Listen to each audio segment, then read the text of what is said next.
ನಮಸ್ಕಾರ ಸ್ನೇಹಿತರೆ, ಈ ದಿನ ಫೆಬ್ರವರಿ 28 ಭಾರತದಲ್ಲಿ ನಾವು ರಾಷ್ಟ್ರೀಯ ವಿಜ್ಞಾನ ದಿನವನ್ನು ಆಚರಿಸುತ್ತೇವೆ. ಈ ದಿನವನ್ನು ಏಕೆ ಆಚರಿಸುತ್ತೇವೆ, ಏನಿದರ ಹಿನ್ನೆಲೆ ಎಲ್ಲವನ್ನ ತಿಳಿದುಕೊಳ್ಳೋಣ. ಈ ದಿನವನ್ನು 1928 ಫೆಬ್ರವರಿ 28ರಂದು ಸಿ.ವಿ. ರಾಮನ್ ಅವರು ಜಗತ್ತಿಗೆ ಪರಿಚಯಿಸಿದ ಮಹತ್ವದ ಆವಿಷ್ಕಾರವಾದ ರಾಮನ್ ಇಫೆಕ್ಟ್ನ ಸವಿನೆನಪಿಗೋಸ್ಕರ ಪ್ರತಿ ವರ್ಷ ಫೆಬ್ರವರಿ 28ರಂದು ನಾವು ನ್ಯಾಷನಲ್ ಸೈನ್ಸ್ ಡೇಯನ್ನು ಸೆಲೆಬ್ರೇಟ್ ಮಾಡುತ್ತೇವೆ. ಈ ಸಂಶೋಧನೆಗಾಗಿ ಸಿ.ವಿ. ರಾಮನ್ ಅವರಿಗೆ 1930ರಲ್ಲಿ ಭೌತಶಾಸ್ತ್ರ ವಿಭಾಗದಲ್ಲಿ ನೊಬೆಲ್ ಪ್ರಶಸ್ತಿ ಲಭಿಸಿತು. ನೊಬೆಲ್ ಪ್ರಶಸ್ತಿ ಪಡೆದ ಮೊದಲ ಭಾರತೀಯ ವಿಜ್ಞಾನಿ ಎಂಬ ಹೆಗ್ಗಳಿಕೆ ಇವರಿಗೆ ಸೇರಿದೆ. 2026ರ ಧ್ಯೇಯವಾಕ್ಯ women in science catalysing Viksit Bharat, ಅಂದರೆ ವಿಜ್ಞಾನದಲ್ಲಿ ಮಹಿಳೆಯರು ವಿಕಸಿತ ಭಾರತದ ವೇಗವರ್ಧಕಗಳು.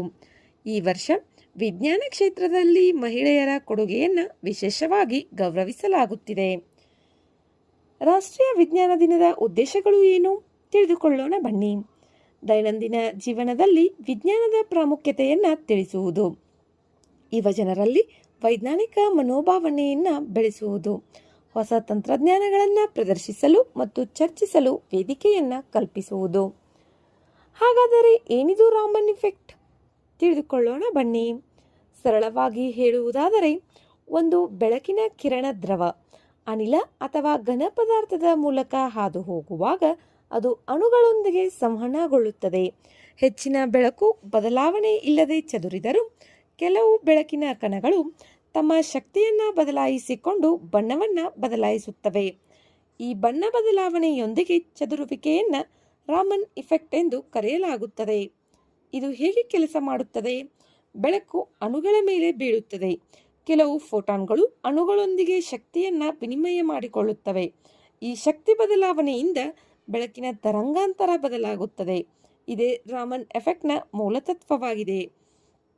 ರಾಮನ್ ಇಫೆಕ್ಟನ್ನು ಎಲ್ಲಿ ಬಳಸಲಾಗುತ್ತದೆ? ಇದು ಇಷ್ಟು ಪ್ರಾಮುಖ್ಯತೆಯನ್ನು ಏಕೆ ಪಡೆದುಕೊಂಡಿದೆ?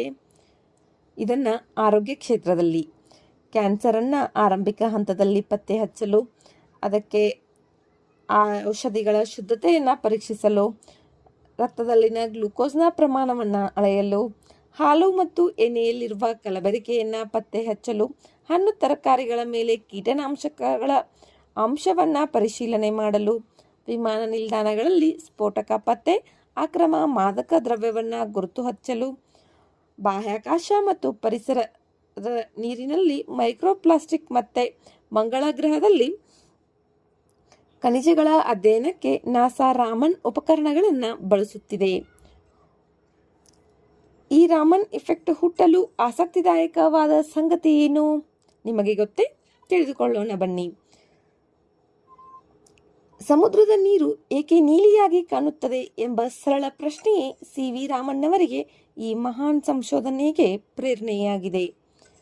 ರಾಮನ್ ಇಫೆಕ್ಟ್ ಕೇವಲ ಪ್ರಯೋಗಾಲಯದ ಸಿದ್ಧಾಂತವಲ್ಲ, ಇದು ವೈದ್ಯಕೀಯದಿಂದ ಬಾಹ್ಯಾಕಾಶದವರೆಗೆ ನಮ್ಮ ಜೀವನದ ಅನೇಕ ಕ್ಷೇತ್ರಗಳಲ್ಲಿ ಉಪಯೋಗವಾಗುತ್ತಿರುವ ಮಹತ್ವದ ಆವಿಷ್ಕಾರವಾಗಿದೆ.